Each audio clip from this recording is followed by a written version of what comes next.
আসসালামু আলাইকুম প্রিয় দর্শক, আশা করি আপনারা সবাই ভালো আছেন আল্লাহর রহমতে। এইমাত্র পাওয়া আবহাওয়া দপ্তর থেকে আজকে সবচেয়ে গুরুত্বপূর্ণ খবর, রাতের মধ্যেই ধেয়ে আসছে শক্তিশালী কালবৈশাখী ঝড়, হতে পারে ভারী থেকে অতি ভারী বৃষ্টি। 24 থেকে 28 মে এর মধ্যে বঙ্গোপসাগরে সৃষ্টি হচ্ছে ঘূর্ণিঝড় শক্তি। এছাড়া আগামী 24 ঘন্টার মধ্যে দুই বাংলার বিভিন্ন জেলায় বিক্ষিপ্ত আকারে বৃষ্টি ও বজ্রসহ কালবৈশাখী ঝড়ের সতর্কতা, এমনটা জানাচ্ছেন আবহাওয়া দপ্তর।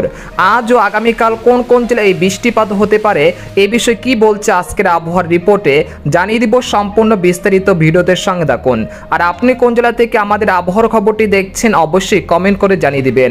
আর সবার আগে সবার প্রথম সঠিক খবর জানতে আমাদের চ্যানেলটিকে সাবস্ক্রাইব করে রাখুন। এবার জেনে নিন এক নজরে। গত কয়েকদিন ধরে চলমান ভ্যাপসা গরম এবার যেন মেঘ বৃষ্টিতে কমে আসতে পারে। সকাল থেকে দেখা মিলছে মেঘের আনাগোনা, সেই সাথে কোথাও কোথাও হচ্ছে মেঘ বৃষ্টি। এই অবস্থায় আবহাওয়া দপ্তরের পূর্বাভাস বলছে আগামী 24 ঘন্টার মধ্যে দেশের বিভিন্ন অঞ্চলে বৃষ্টি ও বজ্রসহ ভারী বৃষ্টিপাত হতে পারে।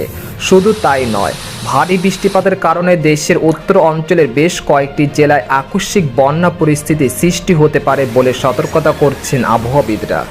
এদিকে আবহাওয়ার আরেকটি সতর্কবার্তায় বলা হয়েছে এখন থেকে পরবর্তী 24 ঘন্টার মধ্যে ঠাকুরগাঁও, পঞ্চগড়, দেবীগঞ্জ, জলঢাকা, লালমনিরহাট, কুড়িগ্রাম, পীরগঞ্জ, চিলমারি, গাইবান্ধা, রাজারহাট, নালিতাবাড়ি, ফুলপুর, নেত্রকোনা, শেরপুর, কানাইঘাট, সুনামগঞ্জ, সিলেট, বালাগঞ্জ, কুলাউড়া, কামালগঞ্জ, রাজশাহী, চাঁপাইনবাবগঞ্জ, খুলনা, যশোর, মেহেরপুর, চুয়াডাঙ্গা, লালপুর, পাবনা, কাপাসিয়া, কিশোরগঞ্জ, রাজশাহী, ঢাকা, ফরিদপুর, সিরাজগঞ্জ, বালিয়াকান্দি, নরসিংদী, গাজীপুর ও এর পার্শ্ববর্তী অঞ্চলসহ দেশের 2-1 স্থানে বৃষ্টি ও বজ্রসহ ভারী বৃষ্টিপাত হতে পারে। তাই এইসব বিভাগে এজন্য এই বৃষ্টিপাত কিছুটা স্বস্তি নিয়ে আসতে পারে।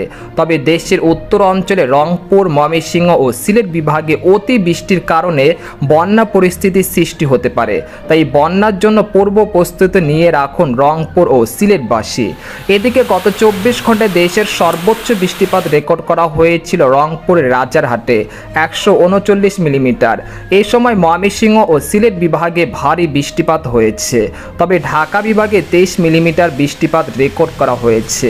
পরবর্তী 72 ঘন্টায় রংপুর ও সিলেট বিভাগে অতি ভারী বৃষ্টিপাতের সতর্কতা। এদিকে বাংলাদেশের আবহাওয়াবিদ মোহাম্মদ ওমর ফারুক জানান আজ সকাল 9টা থেকে পরবর্তী 24 ঘন্টায় রংপুর, ময়মনসিংহ ও সিলেট বিভাগের কিছু কিছু জায়গায় এবং রাজশাহী, ঢাকা, খুলনা, বরিশাল ও চট্টগ্রাম বিভাগের 2-1টি জায়গায় অস্থায়ীভাবে দমকা হাওয়া সহ বিদ্যুৎ চমকানো সহ বৃষ্টি বা বজ্রসহ বৃষ্টিপাত হতে পারে। সেই সাথে রংপুর, ময়মনসিংহ ও সিলেট বিভাগের কোথাও কোথাও ভারী থেকে অতি ভারী বর্ষণ হতে পারে। এই সময় সারা দেশে দিনের তাপমাত্রা সামান্য হ্রাস পেতে পারে এবং রাতের তাপমাত্রা প্রায় অপরিবর্তিত থাকতে পারে। তো এই ছিল খবর। এরকম লেটেস্ট খবর জানতে আমাদের সাথেই থাকুন। ধন্যবাদ।